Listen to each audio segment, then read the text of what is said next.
Good morning student. हम उस दिन कक्षा 9वीं का जो है दो बैलों की कथा चैप्टर कर रहे थे। दो बैलों की कथा मैंने शुरू किया था और उसमें बताया था कि दो बैलों के माध्यम से जो है प्रेमचंद क्या बताना चाहते हैं। तो स्टार्टिंग में जो वर्णन था वो किया था गधे का, कि हमने किसी को मूर्ख कहना हो तो हम उसके लिए गधे शब्द का प्रयोग करते हैं। लेकिन प्रेमचंद का मानना है कि गधा जो है वो मूर्ख नहीं है।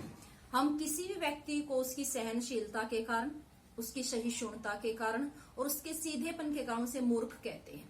आगे जो चैप्टर है वो आपका यहाँ से स्टार्ट होता है। कदाचित सीधापन संसार के लिए उपयुक्त नहीं है। तो प्रेमचंद क्या मानते हैं कि संसार में जीने के लिए जो है सीधापन जो है उपयुक्त नहीं है।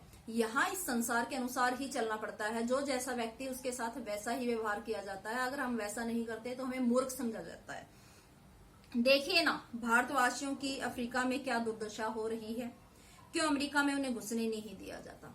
तो अफ्रीका और अमेरिका के उदाहरण से आप प्रेमचंद क्या कहना चाह रहे हैं कि उनके सीधेपन और सहनशीलता के कारण भारतीयों के साथ दूसरे देशों में दुर्व्यवहार किया जाता है, उनके साथ अभद्र व्यवहार किया जाता है, उनके साथ जो है गलत शब्दों का प्रयोग किया जाता है, लेकिन फिर भी वो जो है उन सबको सहनशीलता के साथ सहन करते हैं।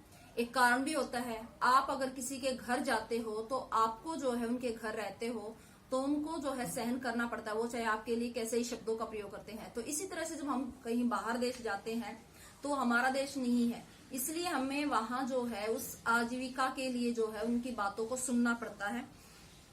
किसी से लड़ाई, बेचारे शराब नहीं पीते। दूसरे देश में क्या करने के लिए जाते हैं? पैसा कमाने के लिए। वहां जाकर वे किसी भी तरह के कोई भी व्यसन नहीं करते हैं, ना शराब पीते हैं। बुरे समय के लिए चार पैसे बचा कर रखते हैं, जी तोड़ मेहनत करते हैं, काम करते हैं। किसी से किसी भी प्रकार का कोई लड़ाई झगड़ा नहीं करते।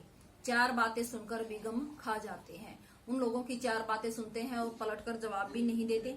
कहा जाता है वे जीवन के आदर्श को नीचा करते हैं और दूसरे देश वाले जो है उन्हें हर बार नीचा दिखाते हैं और वो कहते हैं कि भारतीयों के अंदर जो है आदर्श, नैतिक शिक्षा जैसी चीजें हैं ही नहीं, उन्हें जो है जीवन जीने का तरीका पता ही नहीं है, तो वो आदर्शों को नीचा कर रहे हैं। अगर वे ईंट का जवाब पत्थर से देना सीख जाते, ईंट का जवाब पत्थर से देना मुहावरा है कि अगर वो जो है उनका जवाब देना सीख जाए तो जो है उनको ये सब सहन नहीं करना पड़ता। जैसे जो है जापान, यहाँ पर उसने एग्जाम्पल दिया है जापान का। जापान की मिसाल सामने है। एक ही विजय ने उसे संसार की सभ्य जातियों में गणना बना दिया, गणना के योग्य।